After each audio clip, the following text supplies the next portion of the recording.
एक राजा के बगीचे में एक अंगूर का बेल था और उस बेल पर एक चिड़िया रोज आकर बैठती थी। वह मीठे अंगूर को खाती थी और खट्टे अंगूर को नीचे गिरा देती थी। एक दिन राजा ने उसे पकड़ लिया। चिड़िया बोली, राजा मुझे छोड़ दो, मैं आपको ज्ञान की 4 बातें बता सकती हूँ। राजा ने कहा, बताओ फिर मैं तुम्हें छोड़ दूंगा। चिड़िया बोली, पहली बात, हाथ में आए शत्रु को कभी नहीं छोड़ना चाहिए। दूसरी बात, असंभव बातों पर कभी विश्वास नहीं करनी चाहिए। तीसरी बात, बीती हुई बातों पर कभी पश्चाताप नहीं करना चाहिए। चिड़िया बोली, राजा चौथी बात बड़े ध्यान से सुनना, लेकिन पहले मुझे जरा ढीला छोड़ दें, क्योंकि आपके हाथों में मेरा दम घुट रहा है। राजा ने जैसे ही हाथ ढीला छोड़ा, चिड़िया तुरंत उड़कर एक पेड़ पर बैठ गई और बोली, राजा चौथी बात यह है कि मेरे पेट में आधा किलो का हीरा है। यदि तुम मुझे मार दिए होते तो वह तुम्हारा होता। यह सुनते ही राजा को बड़ा दुख हुआ। राजा की हालत को देखकर चिड़िया बोली, राजन आपने मेरी बातों को नहीं माना, मैं आपका शत्रु था, फिर भी आपने मुझे छोड़ दिया। मैंने बताया था कि असंभव बातों पर विश्वास नहीं करना। मैंने आपसे कहा कि मेरे पेट में हीरा है। जब मैं खुद 200 ग्राम की हूँ तो मेरे पेट में आधा किलो का हीरा कैसे हो सकता है? और तीसरी बात, अब जब मैं उड़ गई हूँ तो पश्चाताप करने से क्या मिलेगा?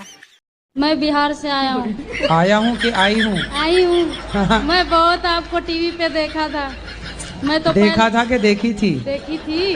हाँ। तो मैं ढूंढते मम्मी पापा के लेके चला आया। मेरे घर वाला चला आया कि चली आई? चली आई। फिर आपको नाम लेके पूछते पूछते यहाँ आया हूँ। आया हूँ कि आई हूँ? आई हूँ। तुम आया हो कि आई हूँ, कन्फर्म करो क्या हो? आई हूँ। आई हूँ, ठीक है। तो मेरे पति से बहुत झगड़ा होता है। वो शराब उराब पीते हैं, मना करता हूँ तो मैं मना करता हूँ तो वो मानती नहीं है। हाँ। कहाँ रहती है आपकी पति? वो अभी तो पंजाब में रहते हैं। पंजाब में रहती है। हाँ। वो कथा सुनते हैं? नहीं सुनते, मैं सुनता हूँ।